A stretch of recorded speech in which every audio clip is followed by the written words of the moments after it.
show. Fast. What you eating? What's on the menu tonight? Oh, it's just Chinese, man. I ain't had time to cook. I got my run. I'm getting back to running at 5 miles today. We're getting back. I'm starting tomorrow running, man. I'm excited. All right, we got a real busy show, guys. So let's get to it. Here we go.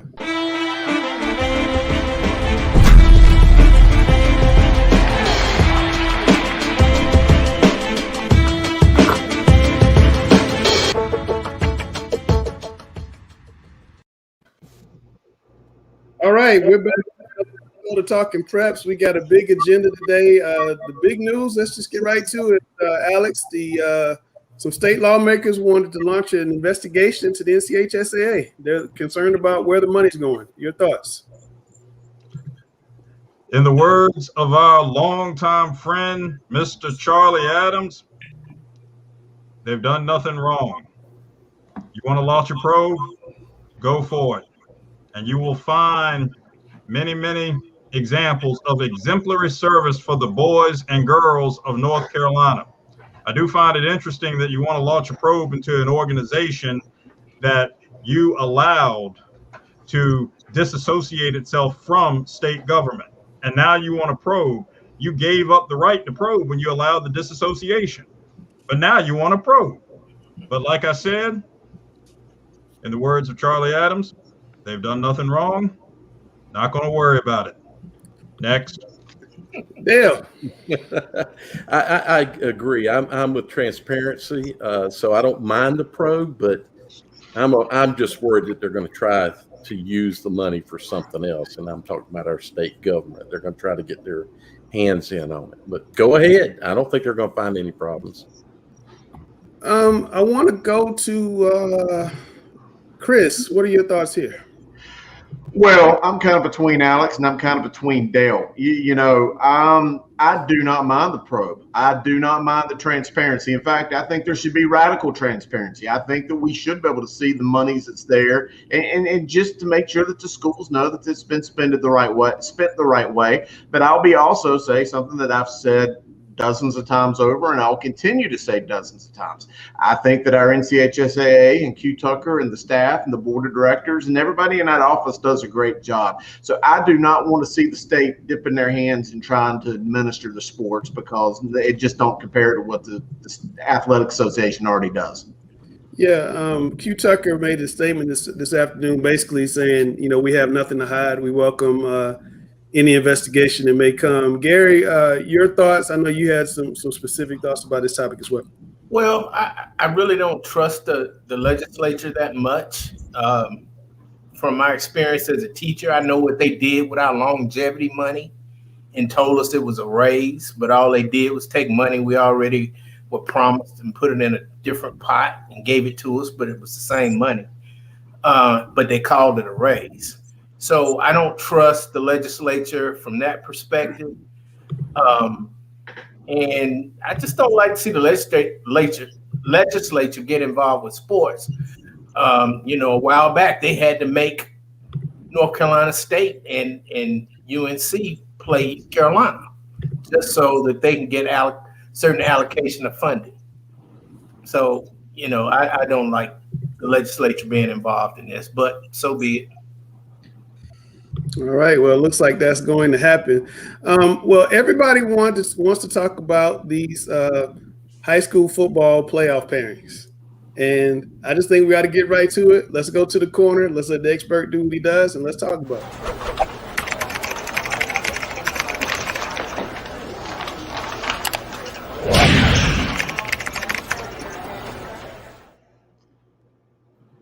And guys, if you go back to the very first thing that I said when you asked me what I thought about the upcoming selections, we're going back last week, I said that some really, really, really good teams would be left out. And obviously we saw that to be the case. And there's been a whole lot of social media turmoil and a lot of stuff going on about it. But this 1A bracket, I think, is a really interesting bracket. There you see in the West, you've got number 1, Elkin at Andrews. You've got number 5 and number 8, Murphy, going against each other. I mean, number Murphy and Thomas Jefferson. One thing I didn't want to throw out about that, guys, that is Coach Jerry Cash and Coach David Gentry going at it. I compiled the numbers today. That is 777 coaching wins on that field that night. So two incredible programs. Mitchell and Christ the King. Mitchell should move forward in that game. And then you got Robinson and Winston-Salem Prep, which I think is a really interesting game. Over on the flip side in the East, you got West Columbus, Pamlico, Rosewood, Northside, Beargrass. Beargrass is a tough team. Perquimans is very talented, so that's going to be a good 3-6 matchup. You got Northampton there at number 2. They've only played, I think, 3 ball games since coming back from the COVID late in the year. It says 1 and 3. I thought they might have been 1 and 2. But either way, but looking at this bracket, guys, I really see this as being Rosewood potentially coming out of the East. A really good team over there in Johnston County. Actually, Rosewood is over there in Wayne County. My bad. On the other side of the line, just across from Princeton. And then Robbinsville, we've got Murphy, you've got Robbinsville, you've got some heavy hitters. But I think Robbinsville is probably the team to look at. They're on a 26-game winning streak in North Carolina. And I think that they the way they handled Murphy last week, I don't see anything that prevents me from thinking that they would stop their winning ways. Which one of those games in the East jumps out at you? You're just going to talk about one. Which one would it be? If you're talking about the round 1 game, the game that's probably the best game would be Beargrass, Charter, and Perquimans. Wow. Okay. Let's look at. Give me a second. Let me get up the 1AA. We can go through that real quick. Make sure I don't put the wrong one. And before you even press the button, I'll start talking just so we can kind of get it going. Sure. Just for purposes here in the West, you see Polk County there at North Stanley. North Stanley has already forfeited that game due to COVID protocols that they're in. They tried everything they could to get out of it. So that's going to move Polk already to the second round. Great game right there, Community School of Davidson and North Rowan. I think Community School of Davidson may be the team to really look out for now that North Rowan or that North Stanley is out. On the bottom half of the West bracket there, you see Pine Lake Prep and Mount Airy. That is going to be an absolute battle over there at the Gray field over there in Mooresville, North Moore and East Surrey. I think ultimately it's going to come down to East Surrey. I think they're still the team to beat in the East. They're the defending state champions. And you look over there at the East bracket, you got Manio, you got Tarboro. You got John Holmes and Princeton. That's going to be the battle in the 1AA this week. Hopefully setting up either a Princeton or a Holmes Tarboro matchup in round 2. And then you see East Carteret. They're a very solid team going against Hobden. They're a very good air raid team, can score some points. But ultimately, I think this is an East Surrey versus Tarboro matchup. I mean, everything steers me to that rematch. Okay. So you got Tarboro going all the way again? I do. In my bracket that I filled out already, just cut to the chase. All right, let's go to 2A. Let me find my 2A. I did make one for 2A, I think. Maybe I didn't. Now I think a little 1A, Chris. I think Elkin could potentially. Elkin's really good, and Elkin has an extremely strong junior and senior class, and they've got that really tough matchup with Andrews, and they've got some playoff history in the past. Have played a couple good playoff games. That's a unique first round game that either of those teams. I think Andrews could cause some trouble as well. So I do not disagree with you on that side. Guys, I'm gonna tell you what. While I'm looking for my 2A, let's talk 3AA and let's bring in Andy Capone. I don't want to make everybody wait. I'm trying to figure it out. Hey, Coach, how you doing? Good. How are y'all? Doing good, man. Tell me about your draw. What do you like? What do you don't like? I like that we're in. That's the start. So you look at it. There's really good teams. I mean, you look at all the records on both sides of the bracket. There's not many losses. So we kind of told our kids. We kind of look at it as a second round playoff game. But we're glad we're in. We're glad we get another home game. We've only really had one this year, so our kids are excited to be playing at home on Friday and. It's just playoff time, so that's always exciting. Whether it's 80 degrees instead of 40 degrees, but we're glad we're here and we'll be ready to roll on Friday. having not played, that record's not right, is it? You're not 7-0. You're 5-0. Is that right? Because you missed a couple. We've played 5, but we had 1 forfeit, so we're okay. technically 6-0. Any concern about not playing as many games as some of the other teams and being completely ready for the playoffs?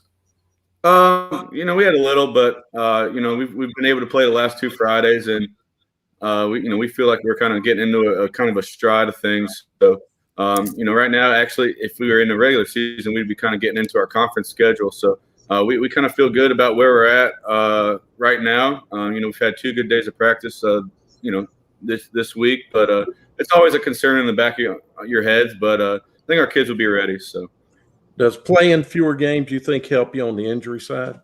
Yeah, I mean, there's going to be injuries every time. I think our kids got tired of practice a little bit, but it's such a crazy year, with these kids get hurt in practice or whatnot. So we wanted to play and as many games as we could and give these kids a chance to get as much film as they could. But we're fairly healthy right now going into the playoffs, and I'm sure everybody has some nicks and bruises, but these kids are going to push through it and hopefully finish their season is strong this year.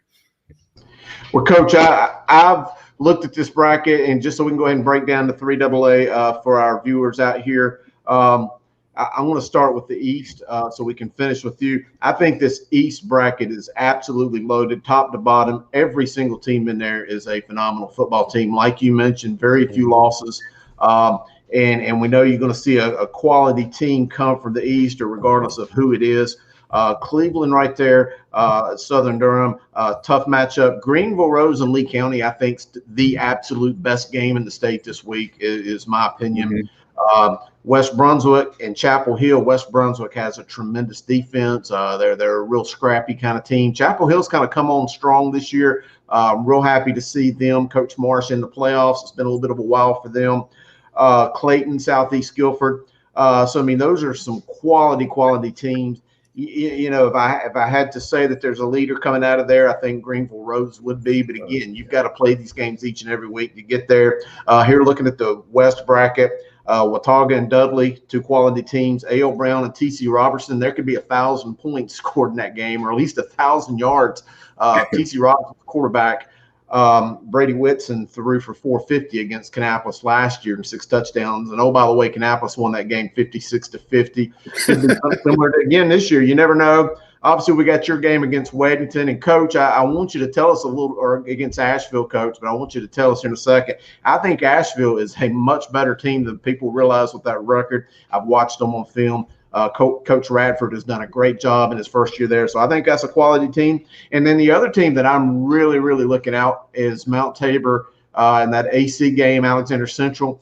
I think outside of you, Coach, I think Mount Tabor is by far the strongest team I've seen in the 3A. I feel that assuming that you two would meet in the second round, I think that game could settle this championship. I know you as a coach don't want to look forward like that, but that's kind of how I see it. But I'll take your comments.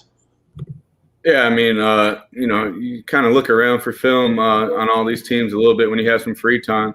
And the NFHS network is actually a great tool for that. So, I've been able to get a few eyes on all of them.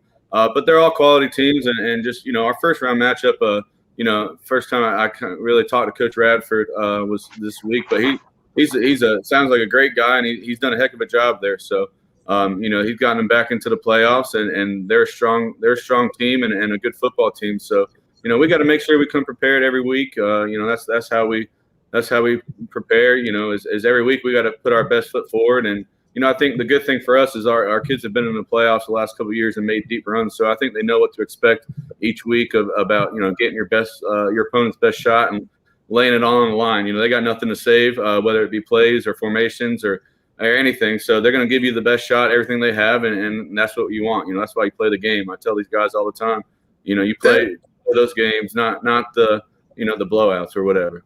Yeah, that kind of leads me into the question I wanted to ask you is, what's it like having that target? Because, 2-time state champs, heavy favorites probably going in again. The target's big. Yeah. I think you can kind of go 2 ways with it.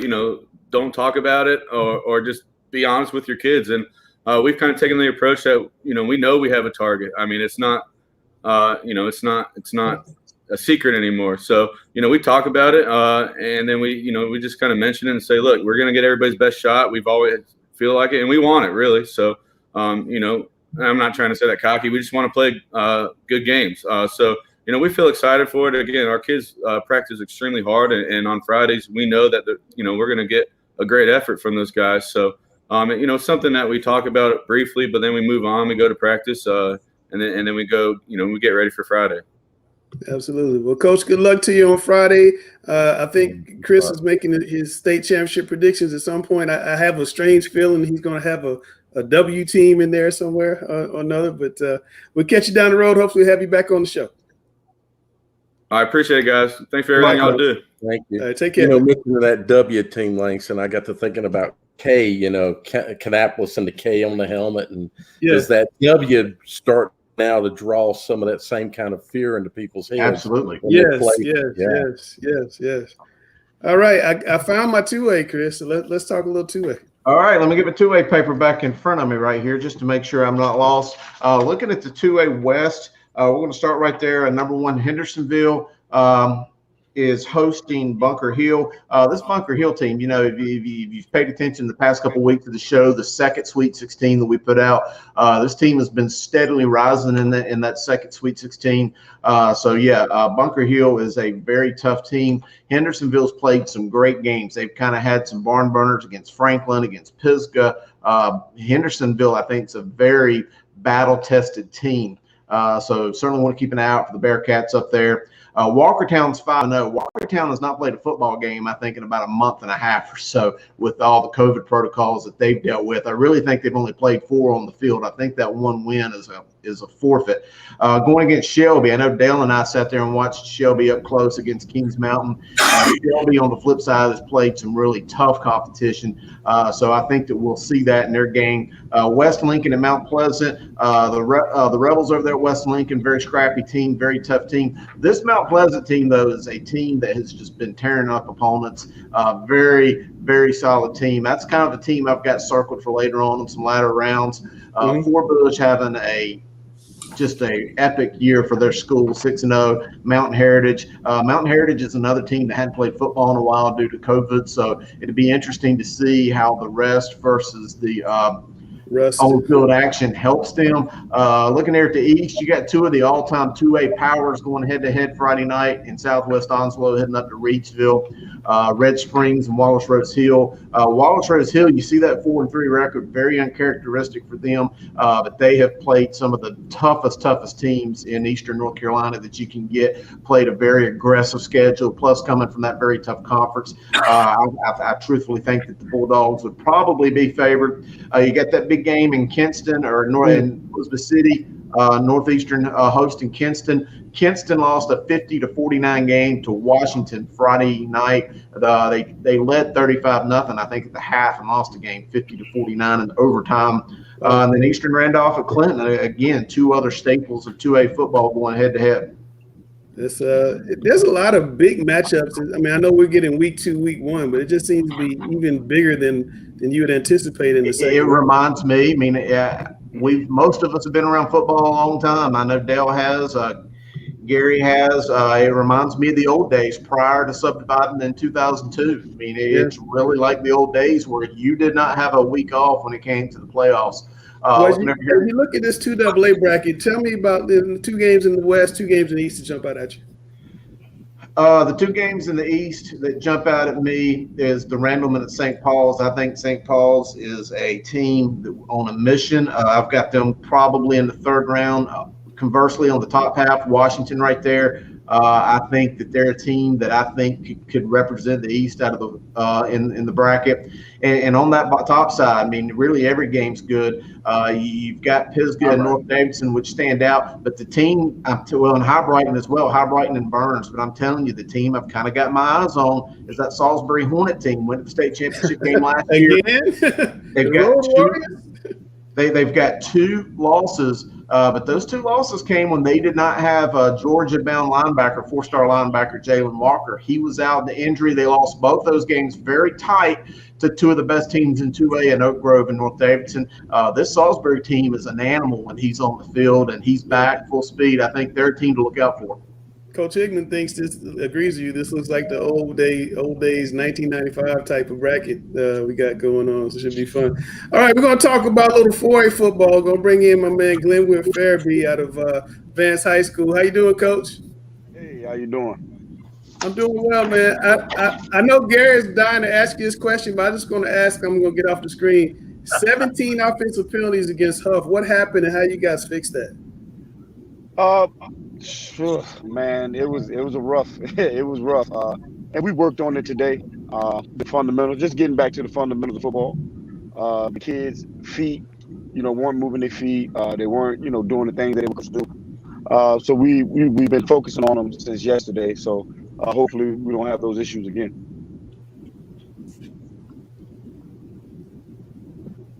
I took myself out of the screen. I'm sorry.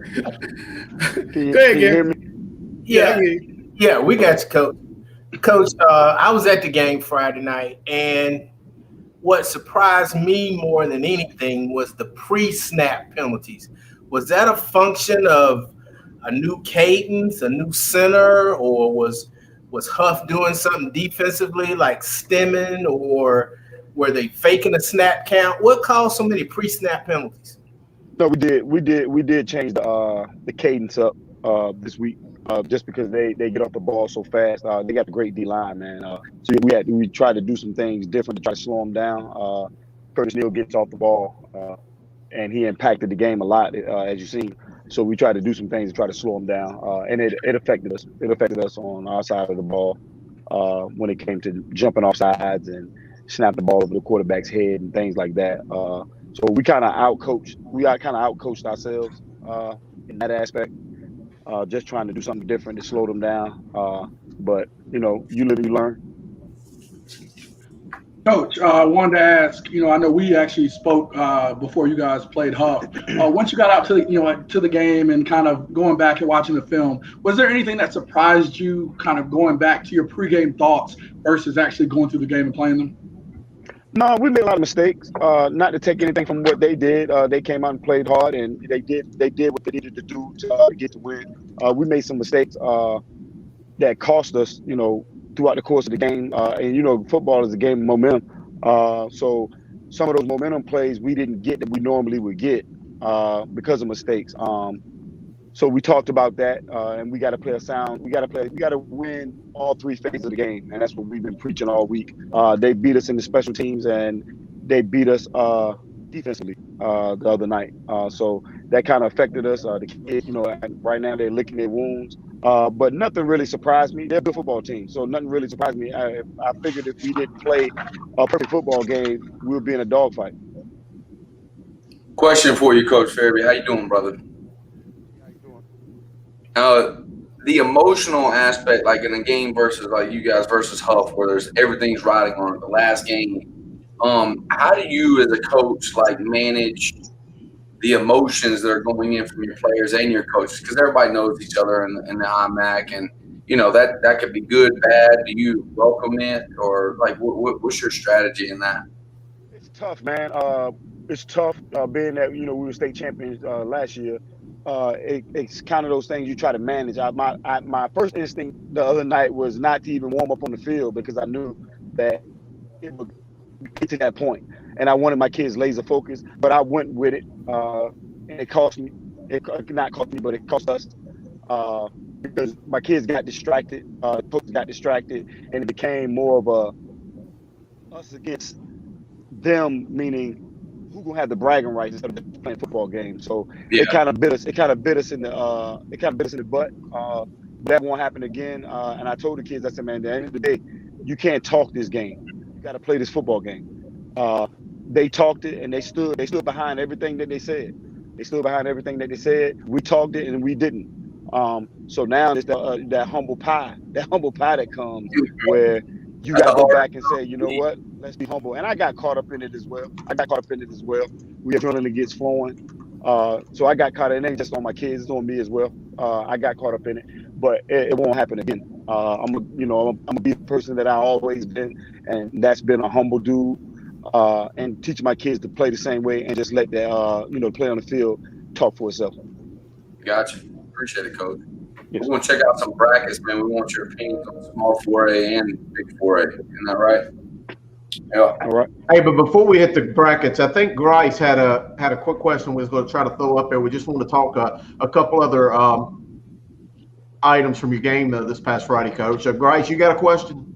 Well, Coach, you know I had to ask, man. What's up with the snaps, Coach? Like, what happened? Like, I know that's not y'all. Like, I know it, but that was the biggest thing that surprised me. What happened? We talked about the punt snaps. We don't punt much.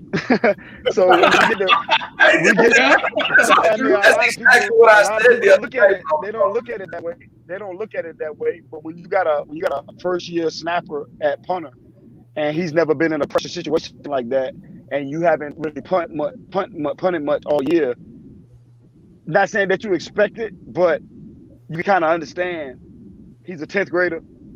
Never been in that situation. Came up from JV, and the game got too big for him. Game got too big for him. So we've been working on it this week, where we snap over it. The whole punt team has just try to put that pressure on him, where it's like, okay, everything's riding on me.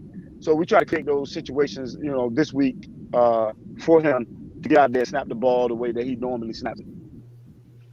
Outstanding. Well, Coach, we want to look here at the brackets. We're going to start on the 4A side first, and we'll work our way up to your 4AA bracket. Looking at the East, got some really good teams that have kind of moved down to the East from traditional 4AA roles. You got that big game, Pine Forest at Cardinal Gibbons. Obviously, they were in the state championship game last year. Middle Creek at Richmond County. I think that's a game that a lot of people have their eyes on. Obviously, Richmond is 3-0. Missed a few games due to the protocol, but they looked really, really strong in the games they played.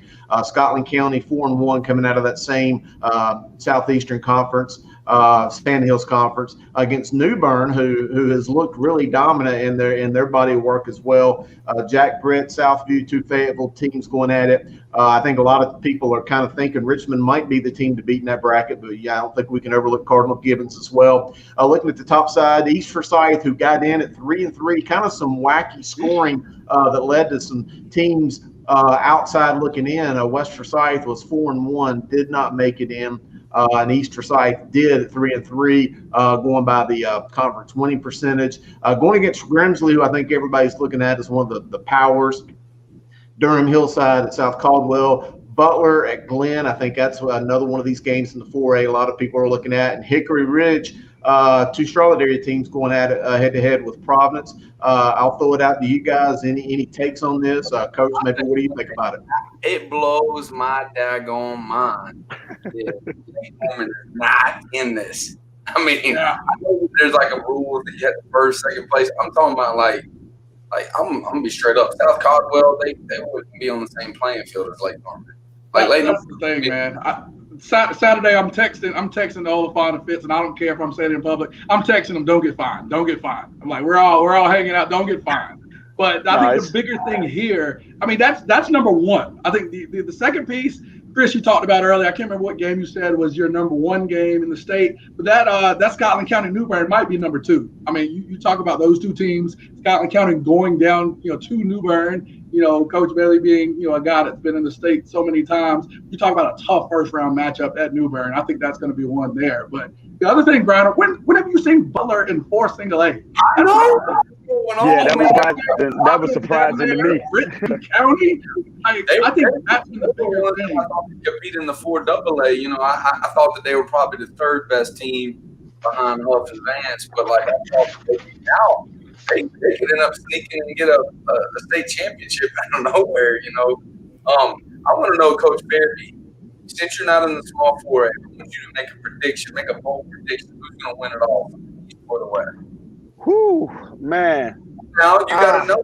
That's that Virginia. You know about North Carolina. I think it's gonna come down to Richmond. I don't know what the brackets look like, but I think it's gonna come down to Richmond and Butler. Yep. I think it's gonna come down to Richmond and Butler. That Butler and Glenn game is gonna be an interesting one with the styles of football they play. So that's gonna be interesting. But I think it's gonna come down to Richmond or Butler. Yeah. I wouldn't sleep on Grimsley though. That was the Lonzo Barnett kid up there at QB. He's probably one of the best QBs if you look in this bracket on the west and the east side. I like him a lot. So he's only a junior too. Strong and was strong last year. Mm-hmm. Hey, did I remind all you guys that we're going to the Kill game? I think Vance prefers to play on the turf with their speed. I think it's a huge advantage getting to go play at Argykill instead of playing on their own grass. The only time that where things can get a little muddy is if the field conditions got a little muddy and it was wet and things like that. They don't get to use their explosion. They're very fast on all aspects of the game. And so I think that's a huge advantage actually going to Argykill. That's something that sticks out to me. One of the things that sticks out to me is the fact that you have 2 Wake County teams playing in the West and some other Wake County teams playing in the East. Yeah. That's good. Hey, that's good. But I think one big thing here, though, is that this bracket isn't as much the Fight Club as it's been in the past, Chris. Like I think I'm used to seeing, last year we see Vance Butler as a round 1 game. I mean, you talk about a slugfest in round 1. We don't really have, to me, looking at this from the west side, we don't really have that slugfest game, even with a smaller bracket that I look to and say, hey, this could be a game I think it could cause some trouble. Well, not only that, early on. Oh, yeah, go ahead, Chris. Well, no, I'm just kind of agreeing with you. And not only that, we're used to seeing this 4AA West as this huge gauntlet with obviously the Vance and the Huffs and the Mallard Creeks of the world and Richmond County, Butler, and a lot of those guys that, we've seen go east or go to the small bracket. Go back 4 or 5 years ago, we even clumped East Forsyth in there. I remember them playing a couple epic playoff games. So, yeah, I mean, we're not seeing that kind of gauntlet in the West that we've seen in years past. One thing, Chris, I'm curious of here is that don't get it twisted. There's some garments. There's just there is. Well, one thing I'm interested in is we saw New Bern and Forest Single A. Chris, I'm interested to hear Hoggard against Leesville Road. I mean, those teams way down east have been doing pretty well. I'm ready to see kind of that matchup between like the Raleigh area and like Brunswick County, New Bern out in that way, see how that looks, because those teams look like they've been tough from the little bit I've seen. So we'll be interested to see if we can get a shakeup in the East with that. But I guess I want to ask Coach about his first round matchup. What have you seen so far from Argykill, and what are some of the things so far you think that could potentially give you trouble? They're well coached, man. They're fundamentally sound.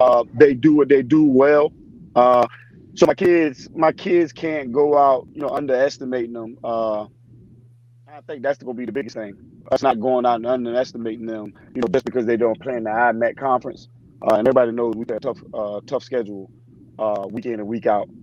So that I think that's the biggest worry with us. And they have I think two pretty good wideouts that they have that could potentially cause us some issues if we're not focused. Coach, how do you approach this playoff season as opposed to last season? Are you out to defend the title, or are you taking it as you're a challenger just like everybody else? I'm trying to come across as the challenger because my kids play better on the edge. When their back is up against the wall, they play a whole lot better as opposed to everybody expecting them to win. Last year, everybody expected us to lose. Each week we went out, and my kids went out and, took care of business because they played the underdog role.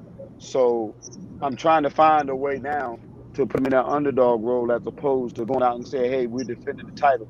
Because sometimes when you defending the title, you backed up in the corner, playing defense as opposed to going out and attacking the game the way that it needs to be attacked. And Coach Farabee, to kind of expand upon that thought, and you're absolutely right. And I see that method with coaching the kids because we did that a lot at Douglas Byrd. It was the same kind of mentality. But you kind of take on that Road Warriors mindset, looking at you as the 5 seed, you're potentially going to be on the road every game this week or this playoffs. And I think that that's something you can kind of take with us and just kind of take it as an us versus them mindset from the bus ride to getting there, beating them in their own stadium. Because I tell you from experience, there was nothing better for me as a coach to go to somebody else's stadium in the playoffs and whip them and go home knowing that you're the better team. Definitely, and that's the thing that happened last year where we went in each week with a chip on our shoulder because we were on the road. We was the 10th seed, and this year we're the 5th seed. So as a coach, you try to find those little small things to give your team some motivation. And, that's what we've been harping on all week. Like, hey, we lost one to Huff, but we're a 5th seed. So let's go out and show everybody we should have been a number 1 and number 2 seed, regardless of the loss. We should have been in the top. We should have been hosting. So those are the things that we're preaching to our kids. They're trying to get an edge to go out and, do the things that they're supposed to do. So, Coach, all right, so we got you, like you said, got another run. So what do you think is going to be the biggest key for you guys to repeat? Because, this year's a lot different. Last year, people kind of, knew that you guys were tough. But then in the playoffs, you showed such a dominant run. You've continued that run now. So what do you think now is going to be that key? You talked about the backs against the wall mentality, but we know, that's going to be an uphill battle. But what are you really looking to dig into with your team to get them to continue that focus to go ahead and get that second state title? Just the execution of everything, special teams, offense and defense, taking the game plan and executing it, going out and playing advanced football and staying healthy. That was one of the biggest things that I said to my coach. I said, we got to stay healthy. And we're banged up a little bit. We're banged up a little bit now, so we're trying to get healthy.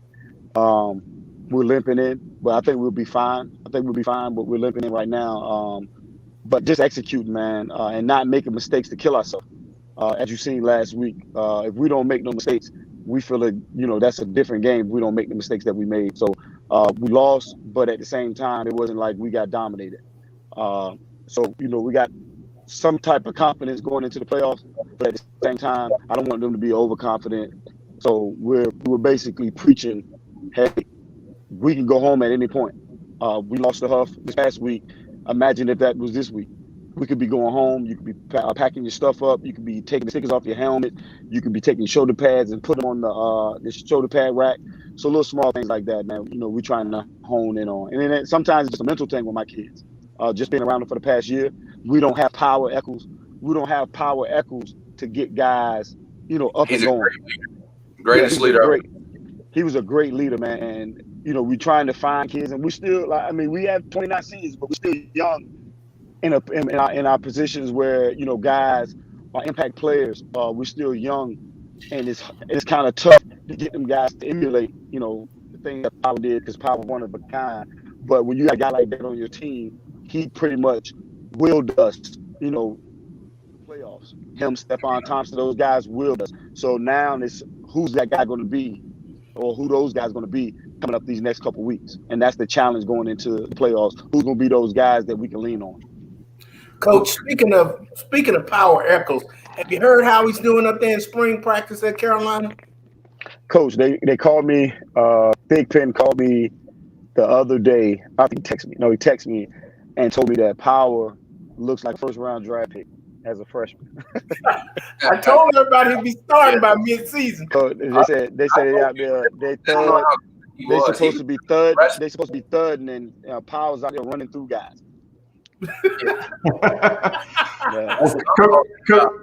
Coach Fairby, I appreciate you taking your time to come out here and talk some football and talk the brackets with us, take some time out of your schedule. So we appreciate that. I do want to say one thing. You mentioned taking off the helmet stickers, and I saw this before the season started, how you had the decal for the last Vance on there. And I know that this season's got especially special meaning, given it's the last year of that namesake. So I just wanted to give you props for that. And I know that this is a very meaningful playoff run you guys are embarking on, and wanted to wish you good luck.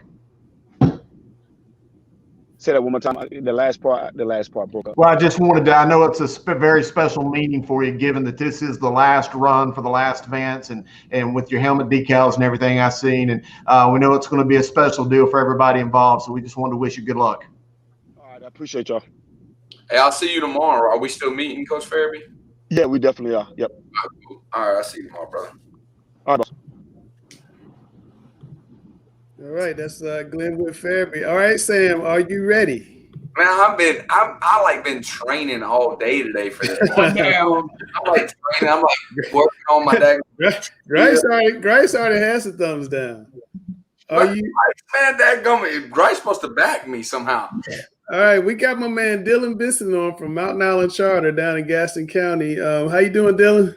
I'm doing good. How are you? Doing well, man. I really enjoyed watching your film with Coach Griner. And before we get started, I'm going to call it up and let everybody see what Sam saw. Here we go. All right, Coach Griner. We finally got you taking the L last week. I don't remember that. You don't remember that. You don't remember that. We won last night. West Charlotte won. You took an L last week. I got a young man coming in from Belmont, Mountain Island Charter. Dylan Bison, quarterback, says he's going to take you down. I know you're going to say you're going to win. So just tell me what you see on film with this young fella. Yeah. Well, I watched this film. I studied it for about 20 minutes today. And you see that pass that he just had right there? Out of all the quarterbacks I've seen this entire year, he does the best job of looking in the middle of the field.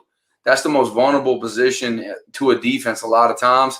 Mm-hmm. He throws the best balls across the middle, and he keeps his eyes downfield, and he works his way through the pocket. As you can see, there's a couple of times where he gets a little bit of pressure, and he steps up in the pocket, and he makes great throws. But like my favorite thing he does is how he throws the ball in the middle of the field. You'll see it further as the highlight goes. He's really, really good at stepping up in the pocket and giving his guys an opportunity to make plays in the middle of the field. Do you think a guy like this gets lost at a small school like Mountain Island Charter that it may be a serious Division I quarterback? I don't think that he gets lost in the shuffle. No, I think that he gets plenty of opportunities. It's just there's a lot of good quarterbacks out there right now, and you don't know exactly what colleges are looking for. If they're looking at a certain height, if they're looking at athleticism, you don't know what they're looking for sometimes. And a lot of times these quarterbacks, they're getting recruited as freshmen and sophomores, and they're ahead of the curve from other positions. So, his film looks pretty good to me, but I tell you what else he's going to do. He's going to beat you on Tuesday night. Doesn't he have people coming after him or no? I'm not sure, but he's coming after you on Tuesday night. I know that.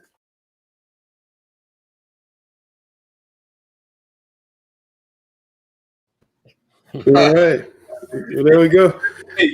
Dylan, to answer Coach Grice's question, how is the recruiting going? You getting any looks yet? Currently, I'm not getting any looks. I'm kind of just enjoying the process of everything right now. I didn't play much my last year. This year was really my first year on varsity. Okay. So right now I'm just enjoying everything. Yeah. What year are you? Junior. I'm a junior. Oh, you're junior. That's fine. You still got some time. I mean, it'd been nice if you got some playing time your sophomore year because, like I said, quarterbacks they're like a year ahead of other positions. You see what I'm saying? It's kind of weird how that works out because a lot of times teams only take one per year, stuff like that, when they might take 5 offensive linemen. Well, I tell you what, that film looked good. It just got blasted out to a whole lot of people. So hopefully that'll help you a little bit. You got great in the middle of the field, man. Really good stuff. So the show works this way. It's a multiple choice. You pick the answer, Sam picks the answer, and then we just add up the points at the end. Sam took an L last week. We're trying to make him 0 for 2. So good luck, Dylan. Dale, send us off. Here we go. All right. Good luck. Which NFL star does TikTok dances on regular? Zeke Elliott, Juju Smith, Antonio Miller, or Odell Beckham? Antonio Brown. You said Antonio Brown, right? Yeah, it's Antonio Brown. Not Antonio Brown. He's an old Olympic player, but I know what he means. I say B, Juju. B, Juju. It's 100% B. It's Juju Smith-Schuster. Okay, you guys both are correct. So we're 1-1. That was really fast. Sam didn't even go to his. I can roll down. Y'all be giving me some daggone country music and stuff. Sam didn't even go to his thing like when he goes to his Google fingers under the screen. Kinston, here you go. Man, y'all really think I did? Look, man. Well, Grice was making fun of my questions in the chat. So I had to come with a hard run. What sports writer gave Magic Johnson his nickname? A, Jack Ramsey, B, John Wooden, C, Jack Stabley, or D, Chick Hearn? Sam's first. Mm-hmm. The answer is D, Chick Hearn. And I'm going to go – I think it's D2. Dang, you guys are tied 1-1. I mean 2-2.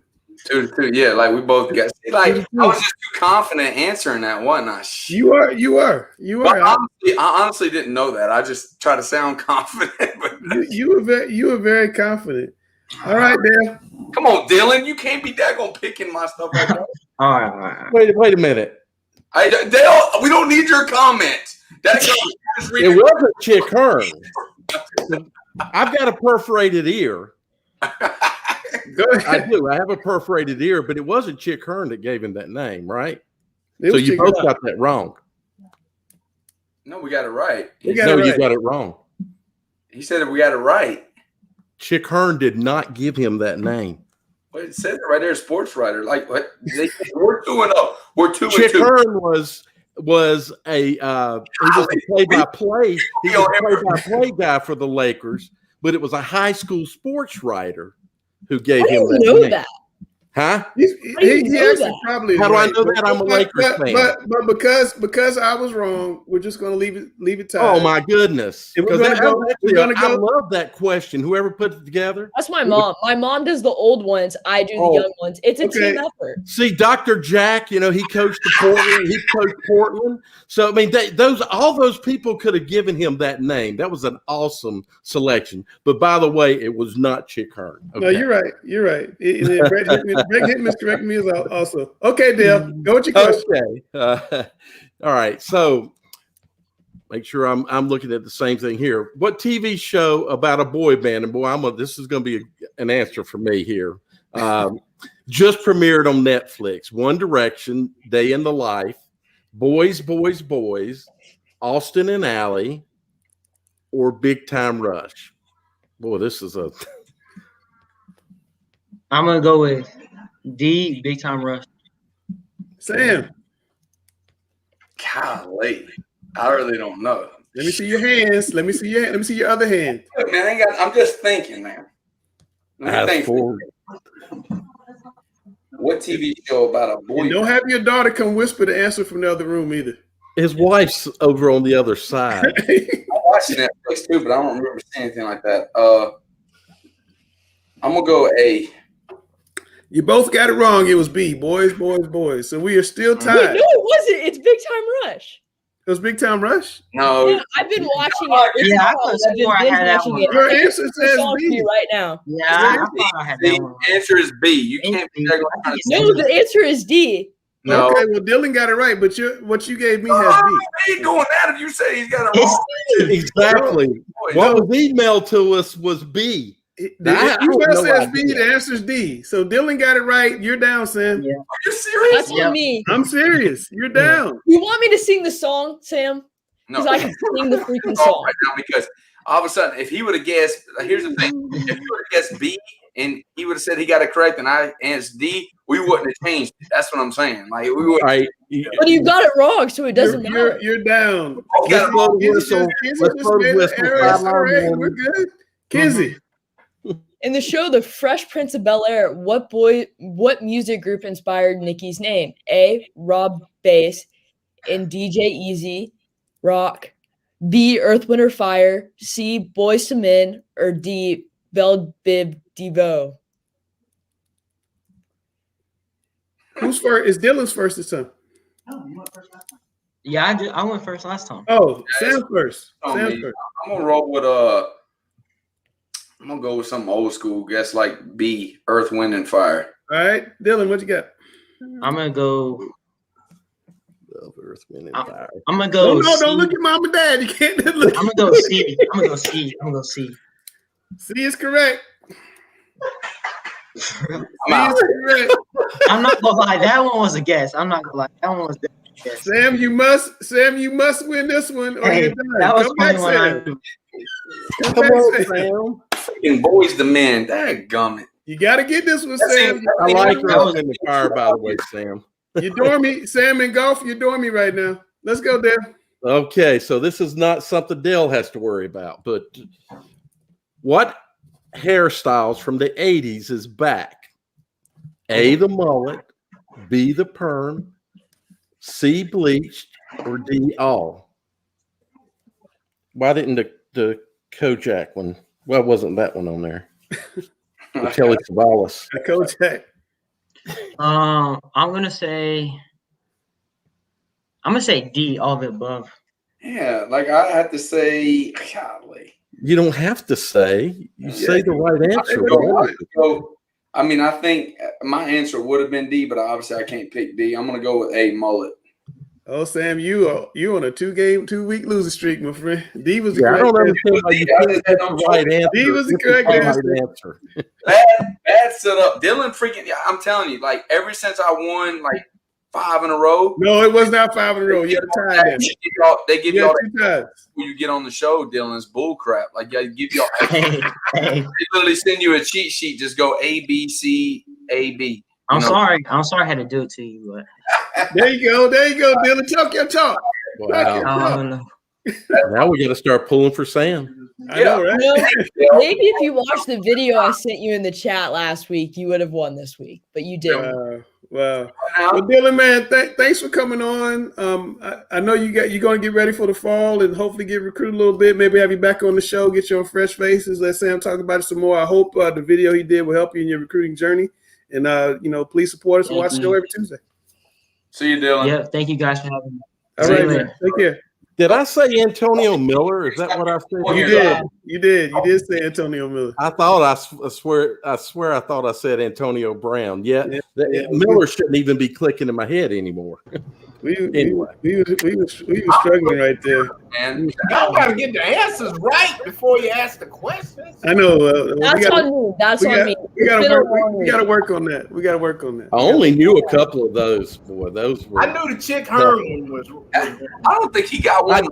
I knew that one, and I knew the hair one. All right, I have a question for the room. Are you guys surprised at who did not make the NCHSAA playoffs? Yeah. Nope. Not at all. Not at all. Lake Norman. All right, number 1 and number 2 teams in the state and don't make the playoffs. Let Alex go. Alex said not at all first. Go ahead, Alex. Why not? It is what it is. I said earlier this year that this was a year unto itself, that things were going to happen and you had to go with what was. And you can only talk about the teams who are in the playoffs. You can only play the teams that are put before you. And if you did what you needed to do to get the job done, congratulations to you. There's no point in us going on with this meaningless conjecture about teams not being in the playoffs. I don't care what he said. Sounds like a guy from the eastern part of the state. You can only play who's put in. Don't play our teams in. Okay, hold on. Don't play our teams in. You never made the playoffs. Wait, it's the same. Sam, wait. I can't understand all that. Grice, talk. I just think it's ridiculous when you have a team in a situation that we understand that the conferences are different, first off. We understand that there is a great level of the degree of difficulty between a lot of conferences. This isn't just at the 4A level. We saw this with South Point. They lost 1 game by 3 points in Belmont and didn't make the playoffs. You have a situation where different conferences have different degrees of difficulty. There was no indication or no care of that at all. And they walked us into this whole big old issue. The problems occurred, and you have teams like Lake Norman, teams like South Point that did what they asked to do, and now these coaches and these administrators have to tell their kids, because of this imperfect system, we don't make the playoffs. And that's life, but hey, we're looking to see some teams that don't deserve to be in the playoffs get their freaking skull bashed in week 1. We're going to look and say, what happened? Well, I have two things I would say. First of all, Cuthbertson had to play Catholic and Weddington, 2 state champions in 5 days of each other. Lost both games, finished I think 5-2. So they were in a similar situation in Lake Norman. On the screen, I have a letter from a former Lake Norman athletic director to the state association. And I guess the second thing, the state did tell us way back when that this was going to be the case. Chris, your thoughts here? Are you surprised that this kind of play out the way you thought it was going to play out? Well, to kind of piggyback on what Alex just said, we knew what was going to happen going into the situation, so there's no reason to be surprised. You've seen the rules, and if you'd have watched Talking Preps 3 weeks ago when Q Tucker was on here, she even telegraphed. She knew that it was going to happen. They had realized that the rules were written that way, but by that time, the rules are what they were, and we knew what the case was going to be. Now, you can look at the letter from Steve Rankin, and you can go by a lot of the social media conversations and stuff about should some teams been forced to make up their games, or should, you can play that conjecture all you want and then start looking at the the win percentage. But I also think that, you should have accounted for a team like West Forsyth that was 4-1 that got let out of the playoffs because of the winning percentage as well. So, it just kind of goes back to me. It reminds me of, the pre-2002 when it was only one playoff bracket. I remember very well being a member on the staff at South Rowan, and we won the conference and dominated a lot of people, and we were on the outside looking in. So it just kind of is what it is. Gary. Two things. I think the state should have learned from basketball and taken best practices from what happened in the basketball season by saying you had to play a set minimum amount of games. Okay, and I think that would alleviate some of this controversy about teams playing a certain number of games. And then the second thing I think they should have done is put two teams from each level, 1A, 2A, 3A, 4A, as first teams out. So if you had a situation where either Monday or Tuesday, some team couldn't play because of COVID, you could easily put that team into that position in the first week. That's what the NCAA did with their play-in that first week. They said, here are the first teams out.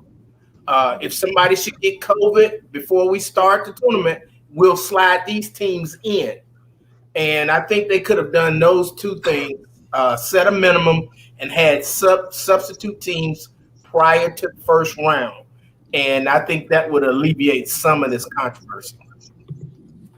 Yeah, the NCHSAA already has the existing structure in place to be able to handle situations like this, especially with wild card. So the fact that they go to such an archaic measure, such as winning record without an even set of games, is baffling to me. We have the max preps, we had the ADMs, we had a situation where we could define arbitrary power rankings that would place certain teams ahead of other teams. So the fact that the NCHSAA already had this in place and then chose to just completely shoo away with it just for some measure of winning record without a set minimum number of games is ridiculous. I mean, I think you saw a situation in which teams could strategically, I'll say this as best as I can, could strategically adjust their schedule in a way that because of certain COVID protocols, they could not have to play certain games in order to keep their winning record the way it was. They elected to do so, which was within the defined rules, and were rewarded for that. So whether you caught COVID on your team, maybe potentially by not following certain safety protocols, or whether another team in your conference didn't, you were rewarded. Whereas other teams in this area, where we're in an area where we're some of the highest COVID cases in our area, we got to play all of our games in this city, and a lot of teams were penalized for that. You can't tell me a Lake Norman team that loses to the number 1 and number 2 team in the state doesn't deserve to be in the playoffs simply by measures such as winning record. That's terrible. The number 1 and number 2 team in the entire state. So exactly. I agree with you, Grice, 100%. I think when we talked about this coming into the season, my comment was this is the same junk that we saw prior to the splits, prior to 2000, the old playoff formats. What I saw that I didn't like was how they picked the number of teams, and they didn't from each conference, and it was too arbitrary. They could have done it 1 for every 3. And if you go down and you look, you see that it didn't quite work out that way. But yes, we knew this was what was going to happen, so there's no surprises, but there sure is a lot of disappointment that things work out and they can't make things better. And they had an opportunity to adjust from basketball, as Gary said. They can't make things better so that teams like a Lake Norman don't get left out. I think that's a disgrace that team's not in these playoffs. Oh, Langston, you want to talk about the Green Hope Hillside situation? As it's been pointed out by a number of people that there's a sentiment that Green Hope dodged Hillside. Well, I'm going to invoke the music trend we've been working on from our recent game show segment and bring in another group, the OJs, with an old hit that the OJs had called Unity. Unity. We must have unity. For united we stand and divided we fall. Well, I'm going to give you some unity right here that unites the Greater Triangle and Greater Triad areas right here. And Langston, you want to talk about the Green Hope Hillside situation? We don't have enough time to talk about that because there are a lot of people who'd like to talk about that situation who, and everyone here knows what I mean. If we're going to talk about Green Hope Hillside in football, then we may as well talk about West Charlotte Ardrey-Kell in 2018-19 basketball. And that's all I'm going to say about that. But moving right along, again, it is what it is. It is what it is. You can only play the teams that were put before you. And if you beat those teams, then keep going. So it is incumbent upon us to continue to move forward and celebrate the student athletes representing proudly their schools and communities who will begin competing on Friday night this week, who have persevered all year long to put us in a position where we were able to play a season. And for whatever the circumstances were, they earned the opportunity to do this. You can only play who's put in front of you. You can only cover the games that are scheduled to be played. And for those who have these opportunities in these most unique, unfortunate circumstances, it is what it is. So let's celebrate those student athletes who are going to strap on proudly their uniforms for their schools and communities beginning this Friday. And let's celebrate what could be a great playoff season, ended with crowned state champions who will be champions just as much as in any other season. It's all about the kids. Well, I agree with that. No asterisks this year on the champions. But one team that's not going to the playoffs, Chris, is North Stanley. They had to forfeit their playoff game due to COVID Polk County advances. Are you guys concerned, and we'll start with Chris, that this could happen later on in the playoffs as we get close to a state final? Absolutely. And I think every coach in the entire bracket, 4AA through 1A, is as well.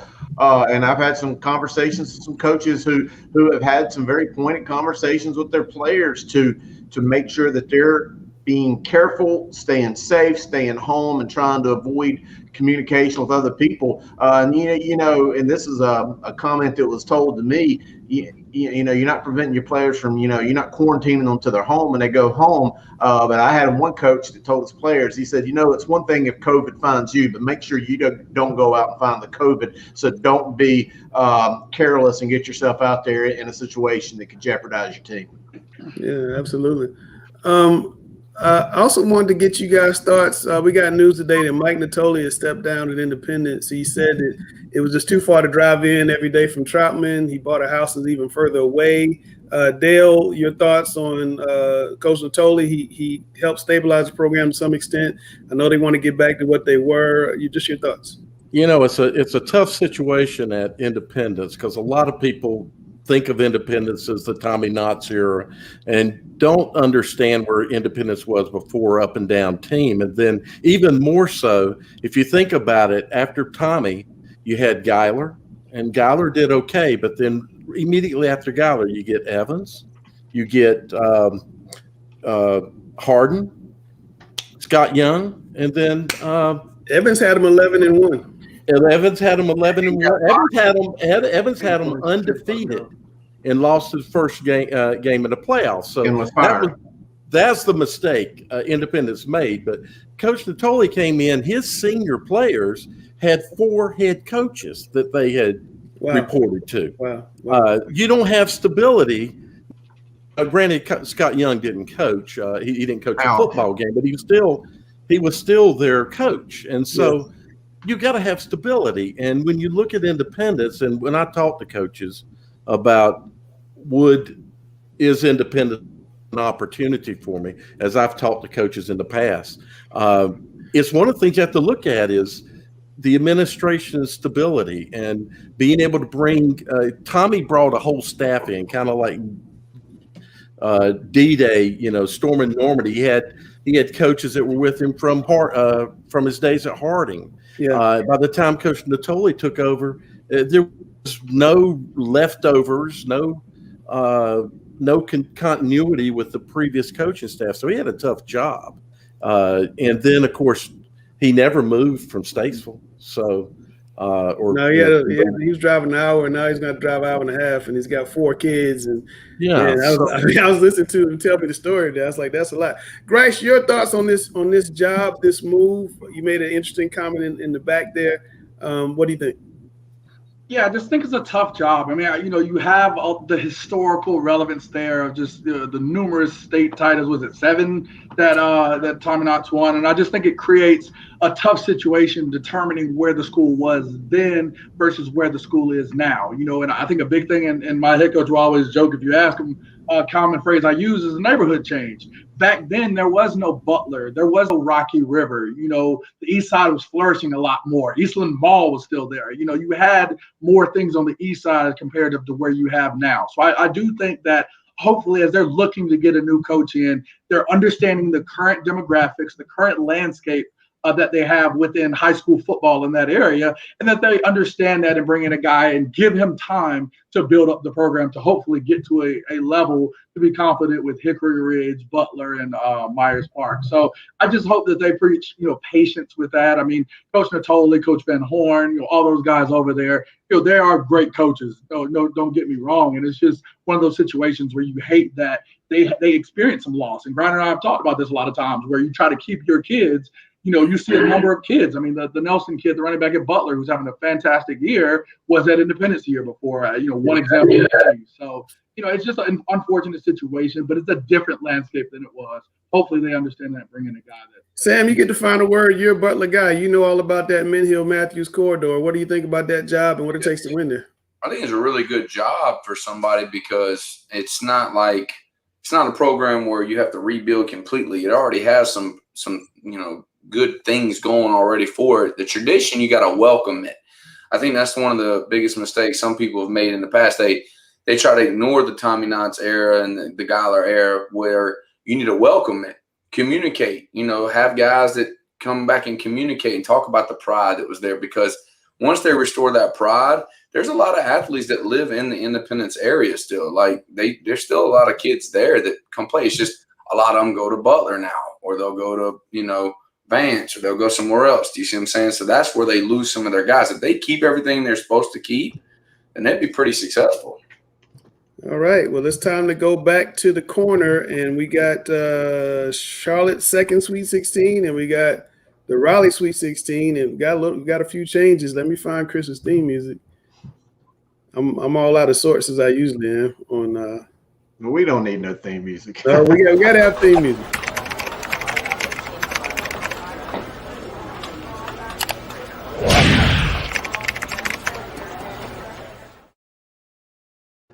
Hey, before we throw the graphic up, Langston, I just do want to throw out a little bit of a caveat, and you and I discussed this this week when we were putting together these.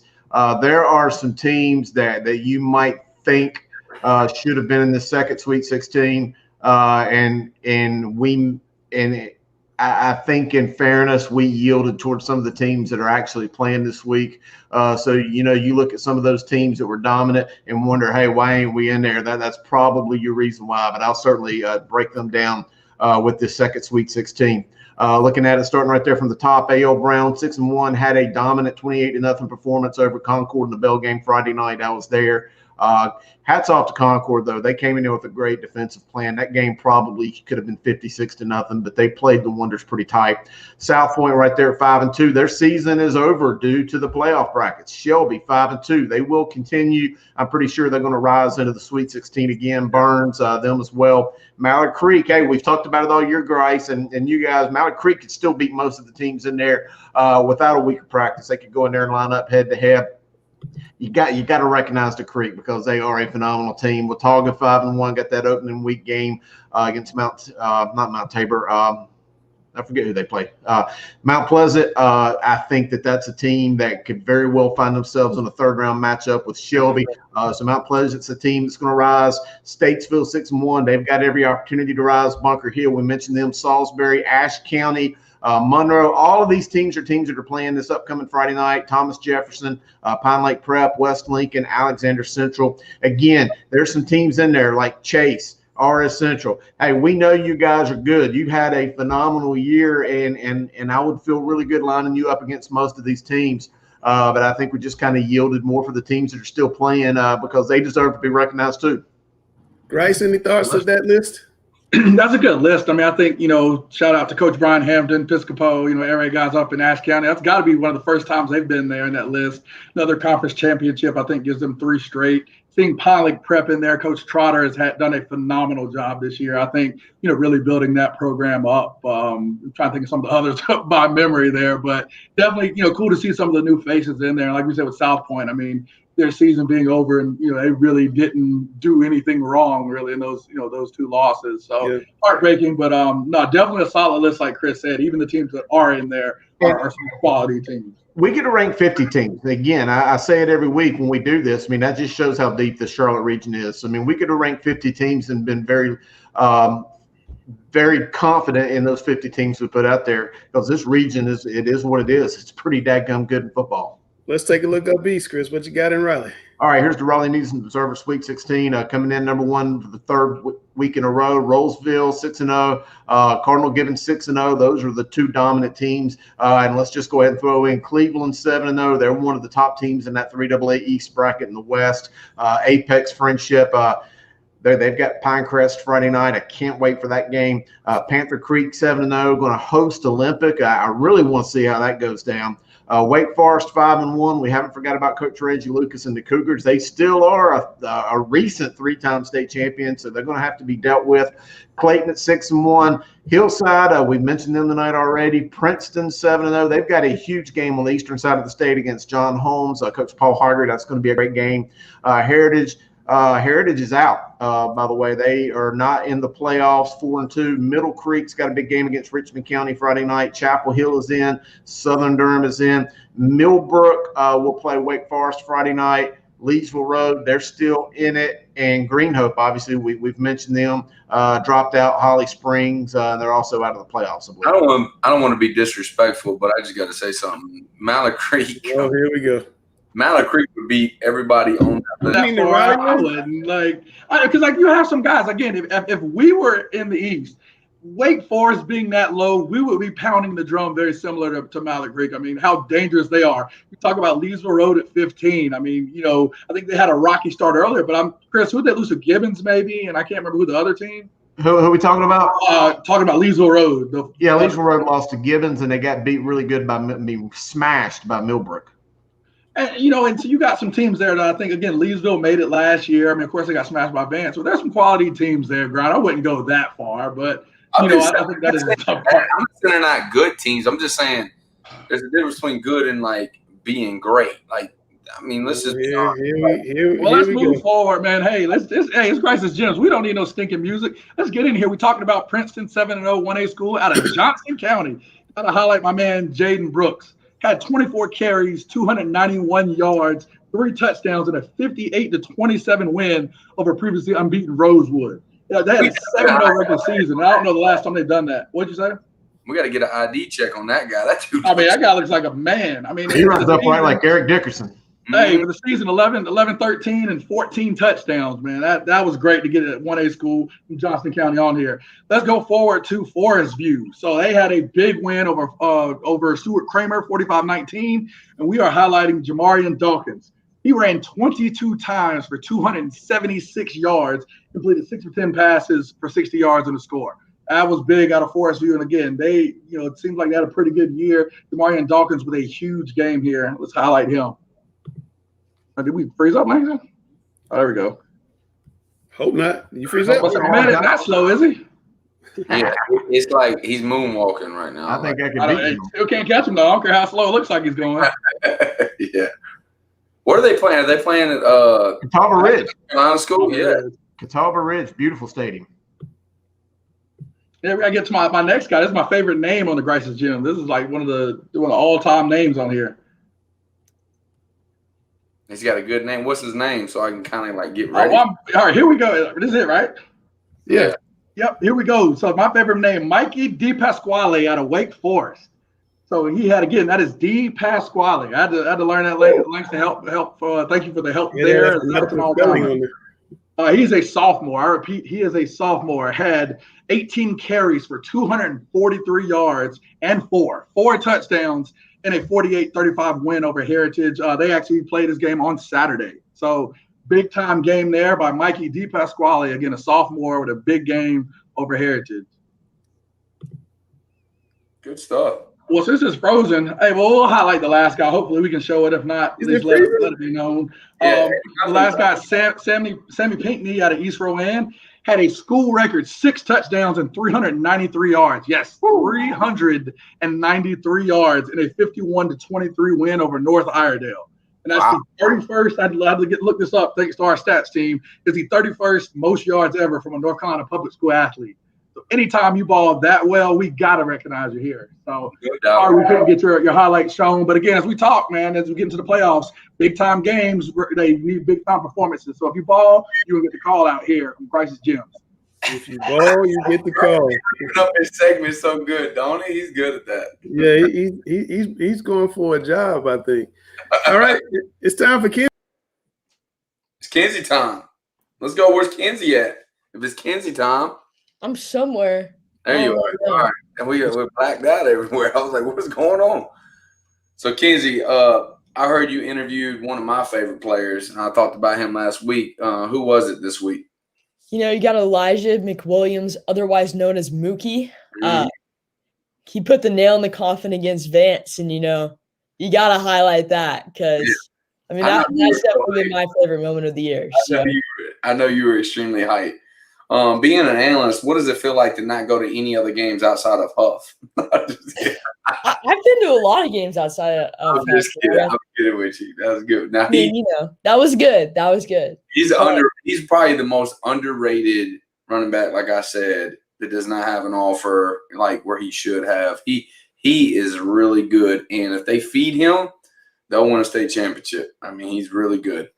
I agree. I think both of the running backs in the backfield have, you know, lit it up this year, and they weren't known coming in, and I think they've absolutely excelled. And, you know, the reasons Huff's in that number 1 seed right now. So no doubt. Well, let's run the clip. I want to hear what he had to say. I want to know what his favorite superhero is.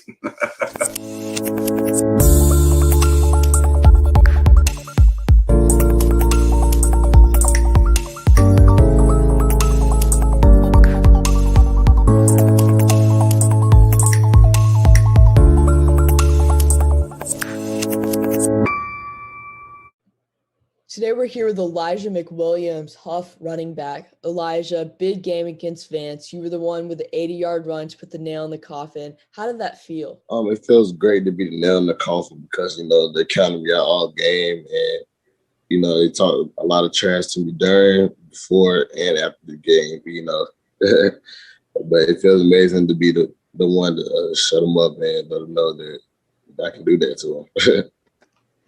Yeah, and talking about the talk, it's been, constant on, more on their side, a little bit on your side. You stayed away from all of that. Why did you choose to do that? I decided to let my play show for itself because, being a short guy, it counts you out. So I showed them on the field. Yeah. I talked a little bit with Coach Griner last week, and he says that you're a big lifter. You squat like 500 pounds. Is that right? Yeah, 530. Dang. That's like 3 of me. Yeah. Why do you choose to put so much time in the weight room? I choose to put so much time into the weight room, well, because one, genetically, I know I'm a stronger guy, and two, that's what it takes to be a good running back. If you don't put time into the weight room, then you're not a running back. You got to prepare your body for those big hits. You got to prepare the block lineman on occasion, and you have to be able to jack those guys up for your quarterback to be able to stand in that pocket. All right. And how did you get the nickname Mookie? So when I was younger, they used to call me Moo, and as I got older, they call me Mookie. So it just came along. All right, Elijah. Now we got a speed round. You ready? I'm ready. Yeah. All right. What's your favorite color? Green. What's your favorite movie? I don't have one. What's your favorite TV show? I don't have one. I don't really watch TV that much. All right. If you were a superhero, who would you be? The Hulk. And if you could travel anywhere in the world, where would it be? Africa. Sweet. Thank you, Elijah. Appreciate it. Sure.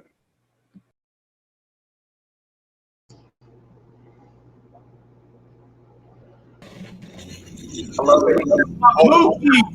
My kind of man. How many kids we've interviewed on that aspect, Kenzie, that they all say Superman, Superman, Superman, Superman. They all say it. They all do. My man said the Hulk. Like, how do you know? I mean, if you're squatting that much, it better be the Hulk. I mean, yeah, you got to love it. Grice, am I going to get it right? Or am I going to mess up? No, you got it today. You got it. Here we go.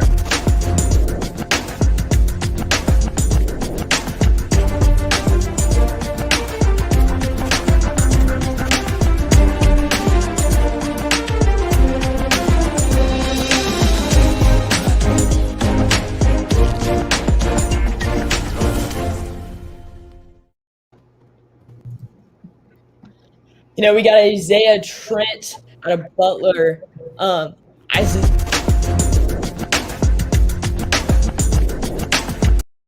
Stop now, Langston. You're right. You jinxed them, Grice.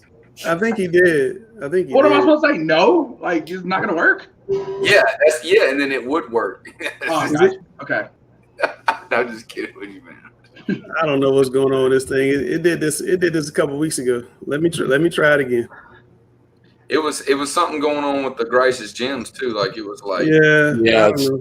We got to, like I said, we need to start a collection and get Langston away from the dial-up and get him right. New internet. Dude, I got like fiber internet, man. It's not now it's fiber. That boy got like it's like sparkling. That's the only thing. It's not that. I don't know. It's better than mine. They trying to say trying to call somebody AOL. right now, and she's unable to call. Like the little blue bar. Like AOL. Well, you got fiber. I do. I thought that was more like granola bars. Then again, I'm taking Alex out. Every time that's the connection. He's got a bunch of some people out there who talk junk, and all these people who are talking junk as we get ready for the playoffs. You know, you sit and stand sometimes, and you have to think, man, this reminds me of granola. It's full of fruits, nuts, and flakes. Oh my goodness! Oh god, Alex is on one right now. I can't with Alex right now. Alex is on one today. That's for sure. He's on one today. Okay, I'm gonna give this one more try. We might have to abandon ship, not to put it somewhere else. I don't know what's going on. I've had it. This is like I thought I had the problem licked, and it's reoccurring today. It ain't gonna happen. It's just like the playoffs. You can only play with what you have, and so we go. I mean, it says it's playing, but it's not. You guys can't see it, so I don't know. Yeah, it may come up eventually. It was spinning too slow. Yeah. You need to call that dial up, and well, it'll take a while to get a hold of. But there you go. And again, it's just like the season. It's just like the season for a lot of teams. They were, and you know, Michael Jackson talked about them and their season gone too soon. Gone too soon. All right. I would like to note that I do know who that is. Hey, there we go. You have to write that down. All right,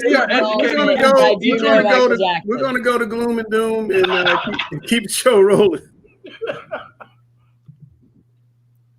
Alex, take it away. Here we go.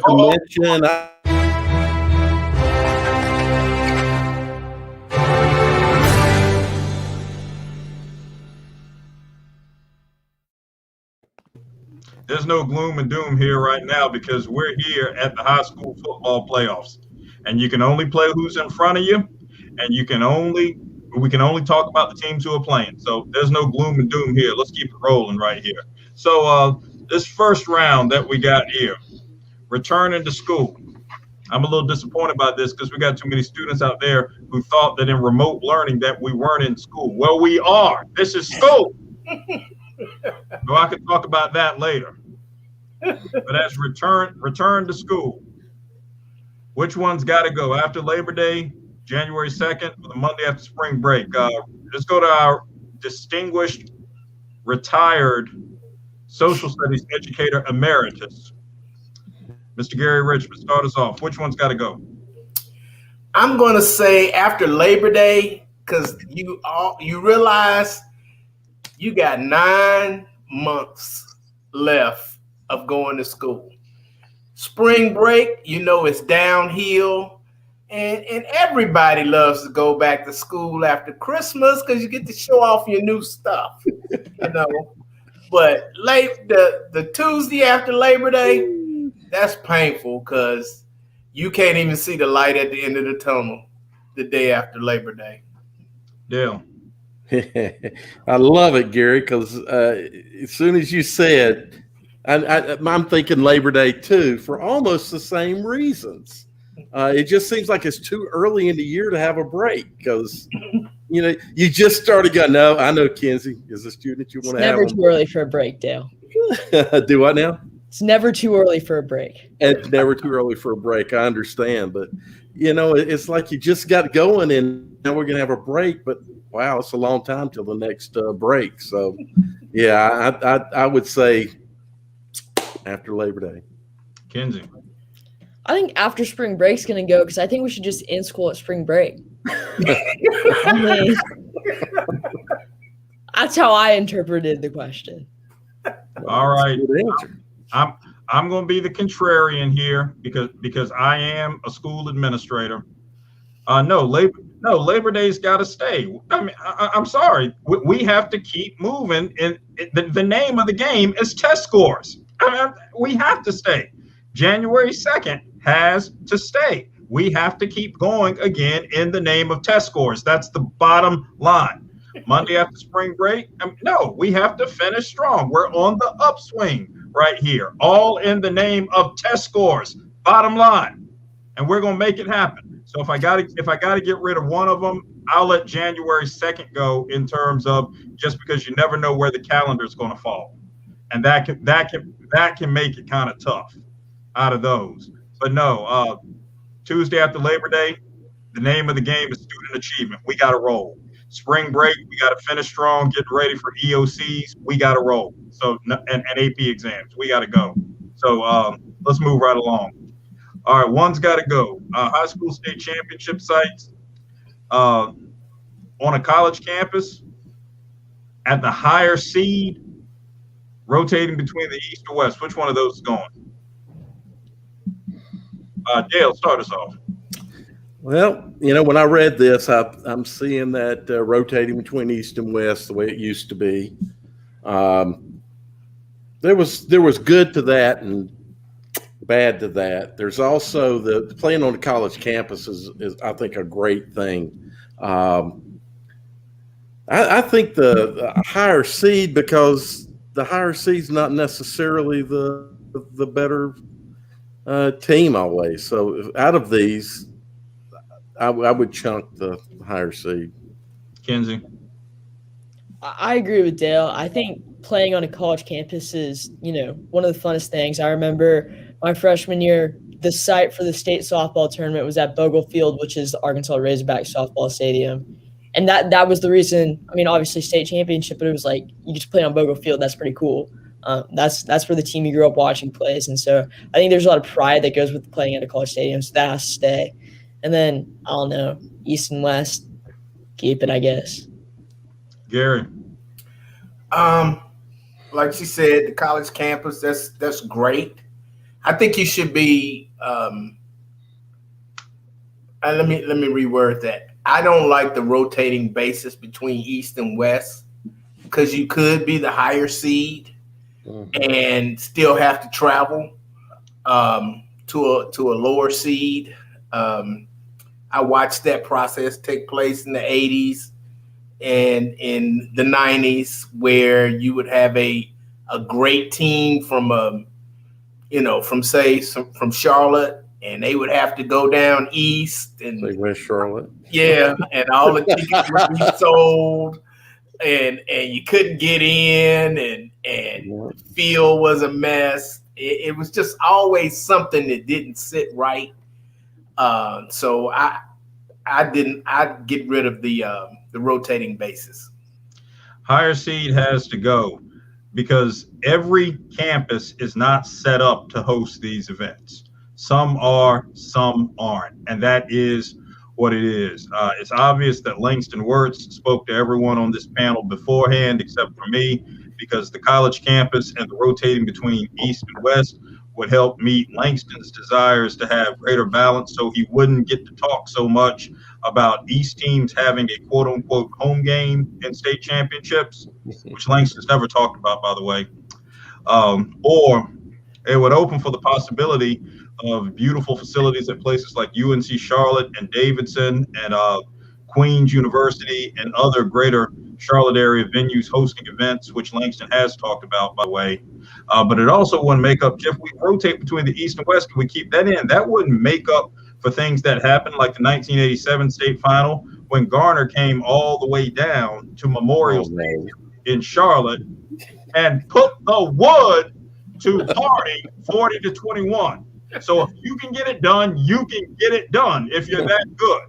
I was at that game. so I'm tired of all that stuff. But the higher seed deal, you just never know. Some schools, through no fault of their own, aren't set up to do that. So higher seeds got to go.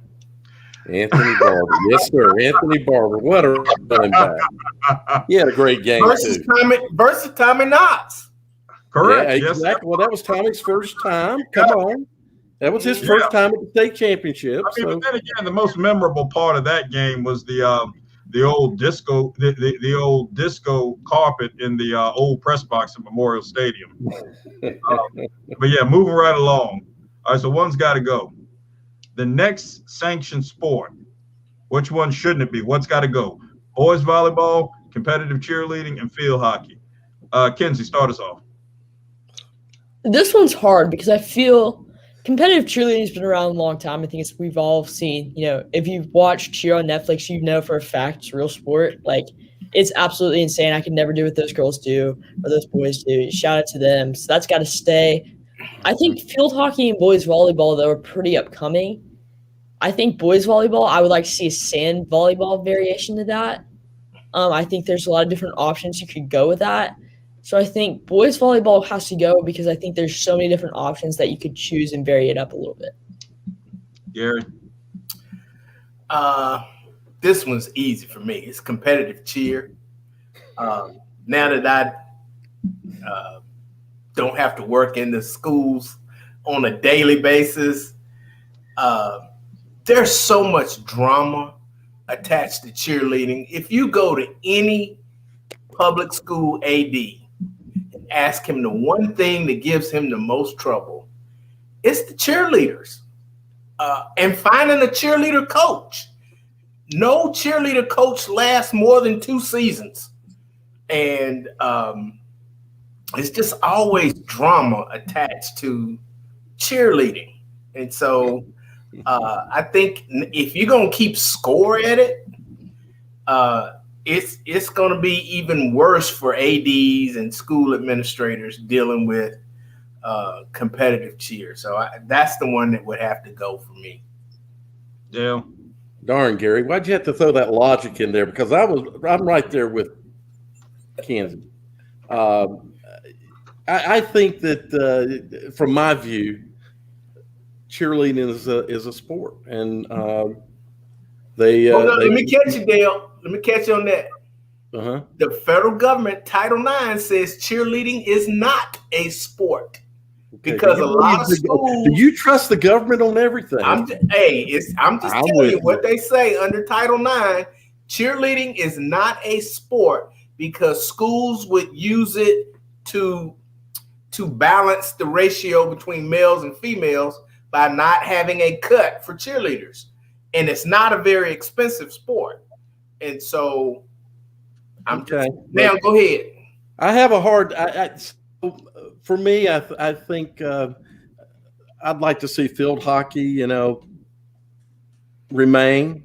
I would throw volleyball. Your logic was very good on cheerleading, and almost it's got me on the fence because I can agree that there probably is a lot of drama there. But yeah, that's it. I'm sticking with it. That was good logic. All right, I'm going to make this nice and simple and say what it is going to be. Competitive cheerleading is on the way to being sanctioned at some point. Field hockey is on the way to being sanctioned at some point. They're both going to beat boys volleyball. Boys volleyball has to go.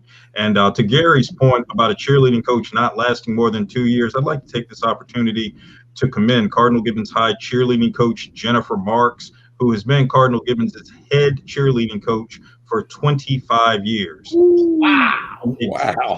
She is an exemplar. She works in the pharmaceutical industry.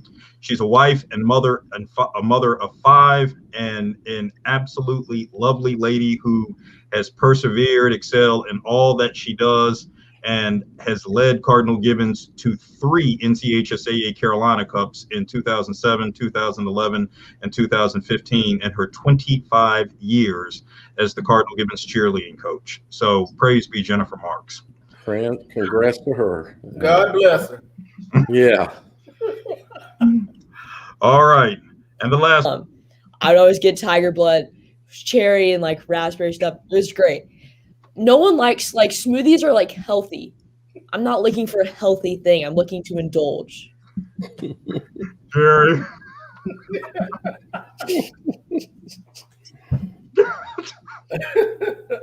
Did you say me? Yes. Okay. For me, it's got to be the snow cone. The idea of just buying ice.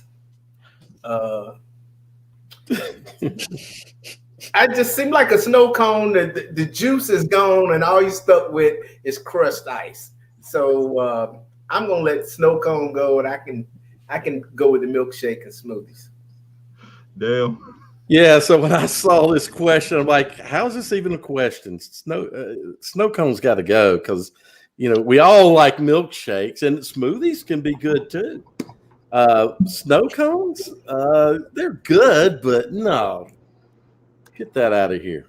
Gary's so funny about that. That was good. Like, it's just nice. I got one simple question on this.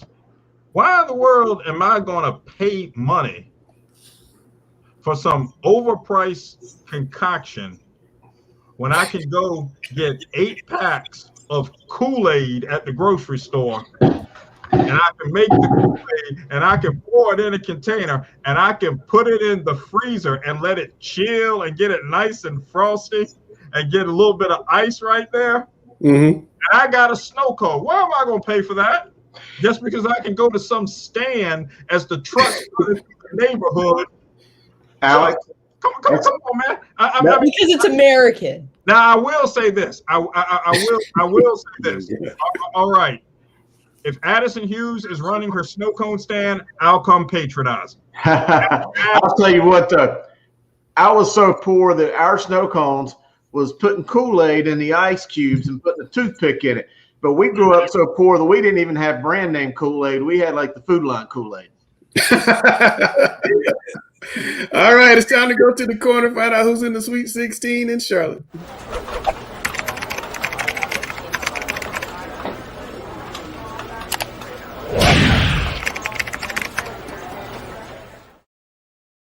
All right, guys, we've talked about. Hold on, Chris. Before you go, I wanted to get Kenzie's reaction. Huff is number 1. I've been waiting all season for this. Vance, they've been there. They deserve to be there. I'll give them that. They deserve to be there. There was a lot of talk going into it. We beat Vance last year in the regular season. People forget that. There was a lot of doubters, including one on this very show. We got it. We heard the doubters. We said, we're going to show you what it's about. Came out there, Ball versus Vance won. It's a vibe. Huff Boys on top. All right.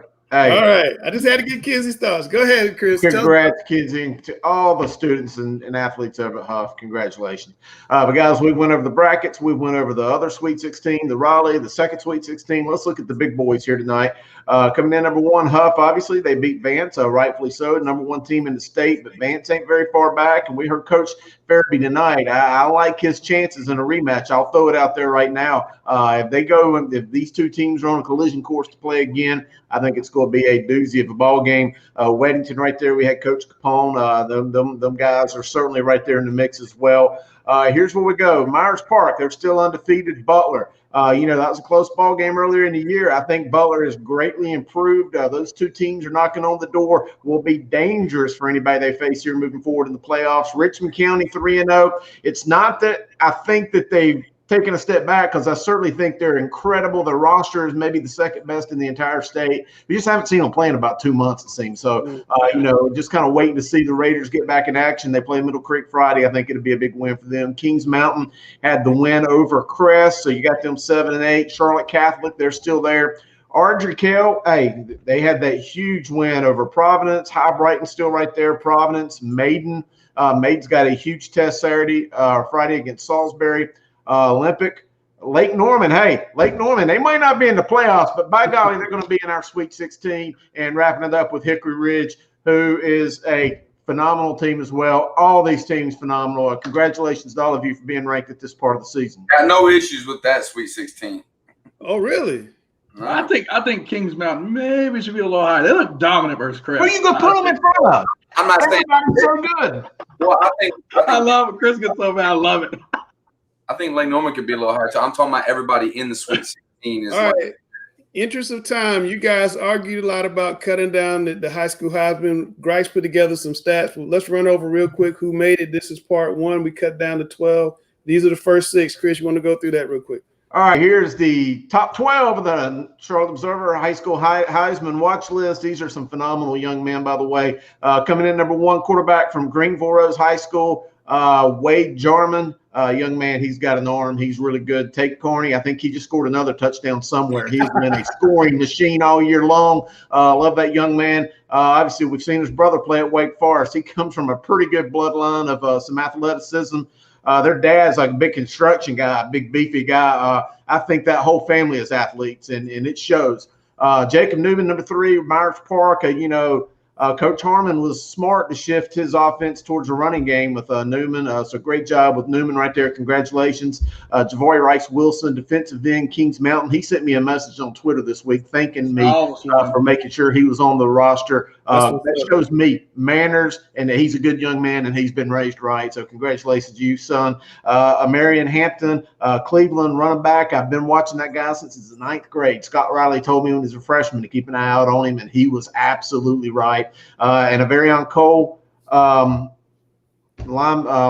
at Vans. I mean, to me, like, especially with him and Griner, I don't like to touch too many of the defensive guys, but to me, he's a very Tyrann Matthew type player. If I had to, compare, like, I looked at the stats. I mean, you're talking 35 tackles. He's got your 8 tackle for loss.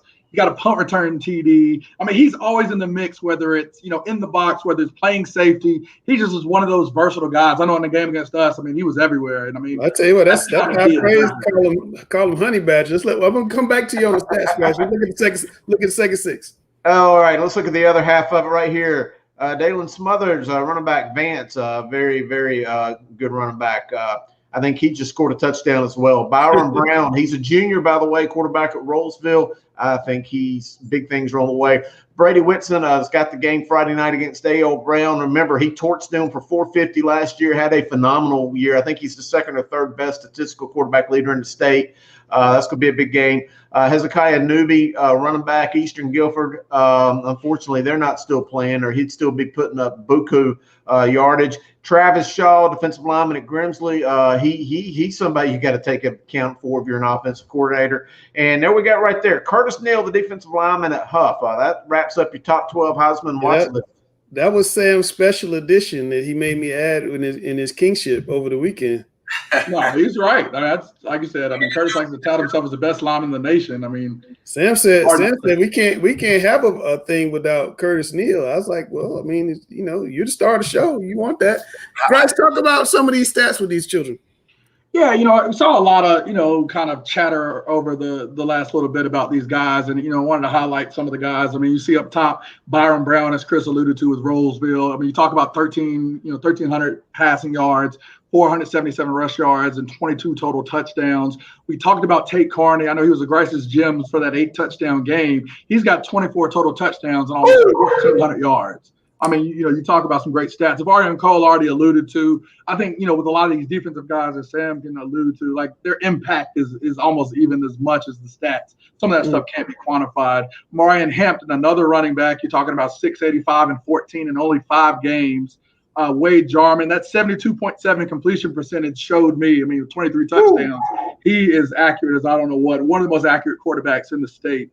Hezekiah Newby, 1,400 yards, 18 touchdowns. 6 games. The KM Javari Rice Wilson, 19 sacks. That's crazy. That's insane. In 7 games, that's insane.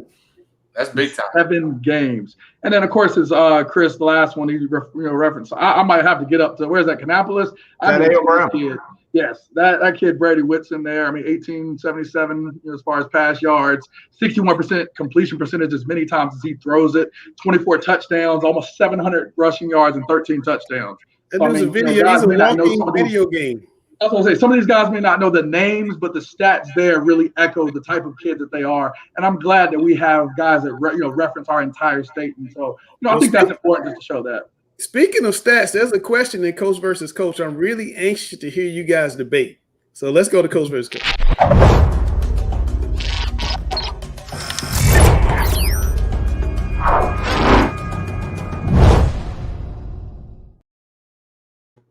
And before we get into the Coach versus Coach, guys, I just want to make sure I do some house cleaning before we get in here. We are going to take the Heisman updated list, and we're going to trim it down to 3 on the April 27th show, and we're going to invite all 3 of those finalists to the show. So, man, I can't wait for that.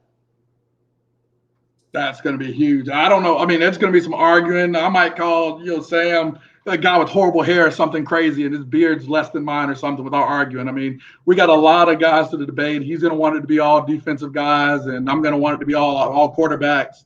So I look forward to the discussion and debate, but there's no question. I'll be the reason, and I'll pick something in the middle. So we'll be very well represented. For sure. All right. Let's lock that door, man. Let's lock the door. Let's go. Yeah, let's do it. Coach versus Coach. Let's do it. I know I've been locked in the cage all day. Langston's telling me to be quiet all the time, and well, just so you can go ahead and get that energy out. I'm gonna let you take the first question, Coach Greiner. So, Coach versus Coach, do politics, and we've mentioned politics already today with the General Assembly and all that stuff. But do politics play too big of a role in postseason All-Star awards? Should it be just stats versus stats? Coach Greiner, you're on. I definitely don't think it should be stats versus stats because that can be skewed based on the competition you're going against. I really think that people need to observe the eye test, watch film. There's film out on everybody. You can see the speed of the game. It's the same thing the colleges use. They don't look at stats. Colleges don't look at stats to recruit people. They look at the eye test.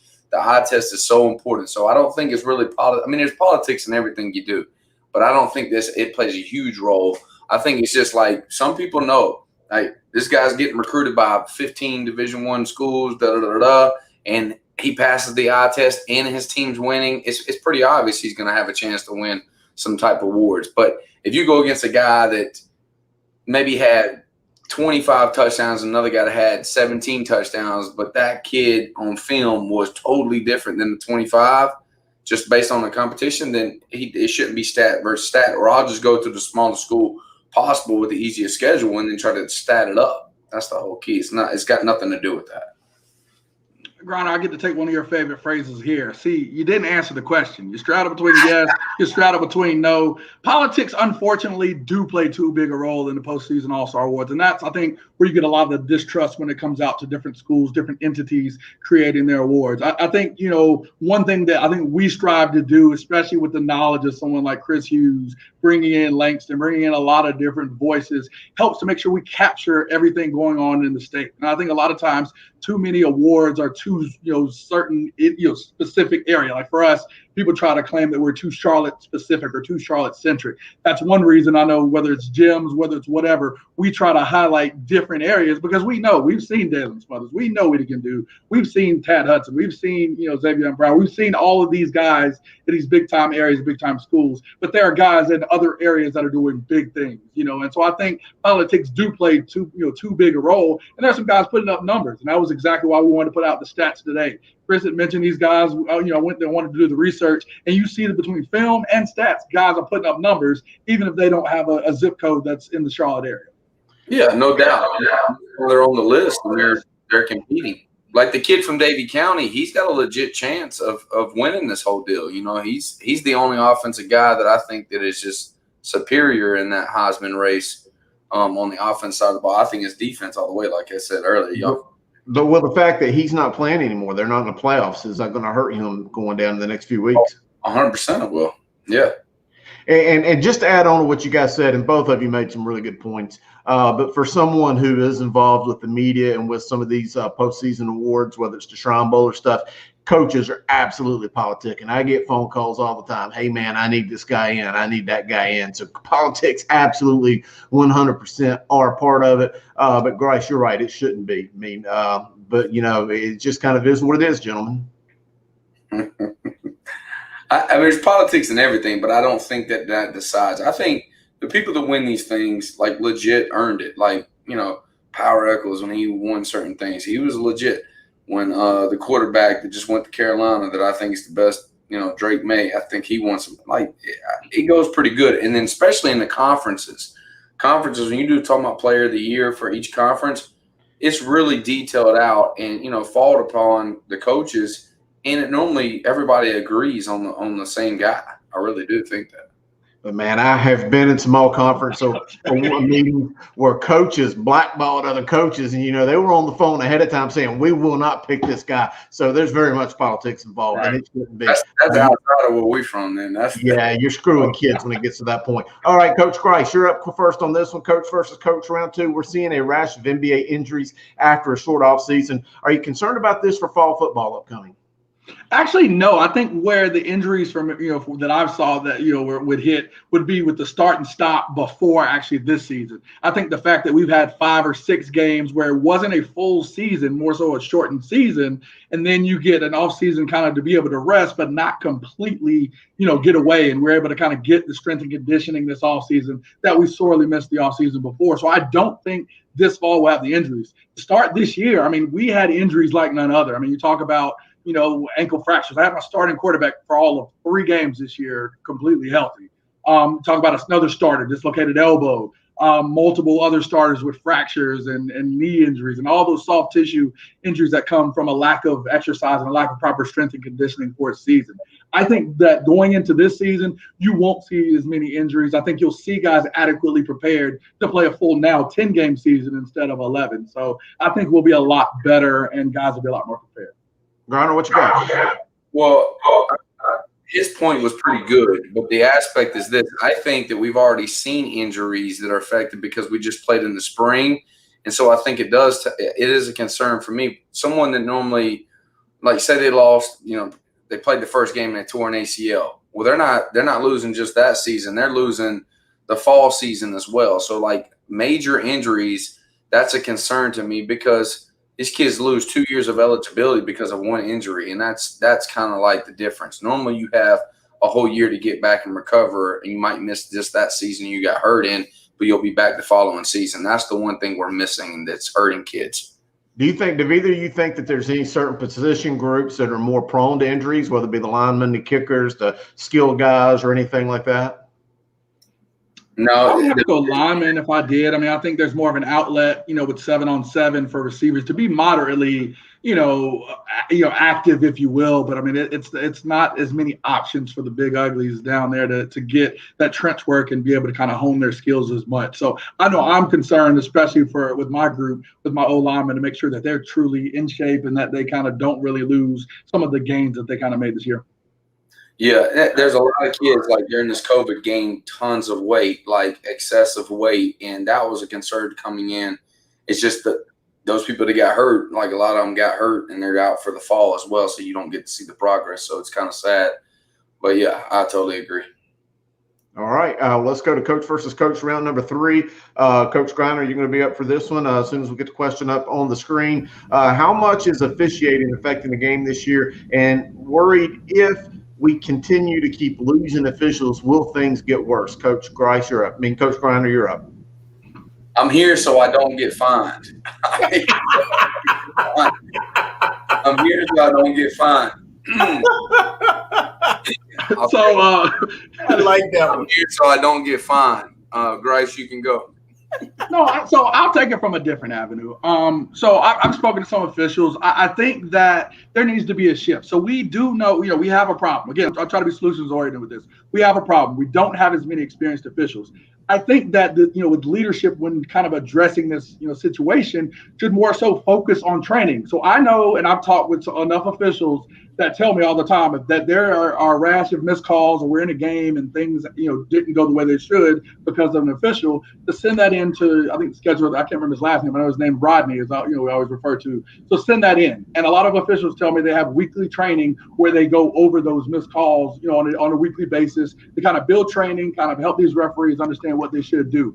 So I think that should be more of an encouraged shift for a lot of coaches to be able to do that, because if these training sessions can provide enough situations for these young officials to be able to learn, to be able to understand what they need to do, just as we ask our players and coaches to watch film to prepare for the games, I think that the quality and experience of these referees will continue to grow in a short period of time. Because we do have guys out there, and while it was, you had enough that opted out, we've got to focus more so, instead of worrying about what coaches may say, to quote unquote criticize officials, instead of helping to provide information for us to train, because that part has gone a little crazy. And to me, that's backwards.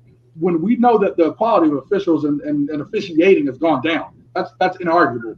We don't have that other side where it's like, hey, how can we make them better? And I think it should be, a kind of a situation where it's teamwork. And because it's not, this is an adversarial relationship that's being created between coaches who feel frustrated because they can't say anything or can't deal with, situations to help improve the quality, and referees who know that they aren't as experienced as the others and are trying to make up for that by bravado and doing things to try to make, elevate their stature within the game.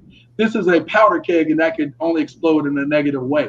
I think if we actually focused on a kind of the teamwork and actively helping to train these guys, we could see a better situation. So looking at it from that standpoint, there are a lot of changes that could be made, and hopefully everyone can look at it in that positive light to improve the quality of officiating and coaching going forward.